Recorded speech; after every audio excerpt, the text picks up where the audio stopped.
येत्या 15 फेब्रुवारीला महाशिवरात्री येत आहे आणि आपल्याला माहिती आहे की महाशिवरात्रीला ज्याप्रमाणे दिवसाला महत्त्व आहे त्याच्या जास्त प्रमाणात रात्रीला देखील महत्त्व दिलं गेलेलं आहे। याचं कारण असं की महाशिवरात्रीच्या रात्री जी ब्रह्मांडातली ऊर्जा आहे, जी शक्ती आहे, तर तिचं जे प्रमाण असतं तर ती ऊर्जा सगळीकडे खूप प्रमाणात आपल्याला मिळत असते आणि त्याच्यामुळे ह्या दिवसाला आणि रात्रीला खूप महत्त्व आहे। तर दिवसा तुम्हाला काय करायचं आहे की नेहमीप्रमाणे आपल्याकडे जर शिवलिंग असेल तर त्याला अभिषेक करा आणि ओम नमः शिवाय हा मंत्र जप करा।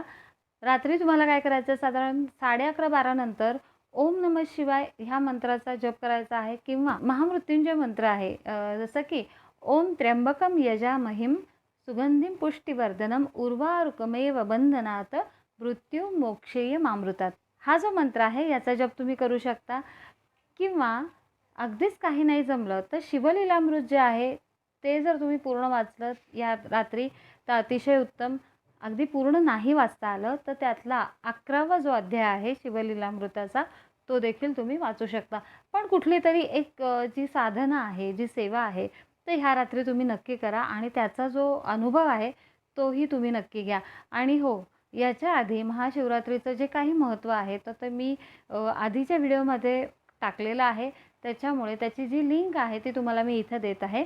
जर तुम्हाला अजून काही अधिक माहिती हवी असेल तर ती लिंक ओपन करा, म्हणजे तुम्हाला ह्याविषयी अधिक माहिती मिळेल। या महाशिवरात्रीच्या तुम्हाला सगळ्यांना खूप खूप शुभेच्छा।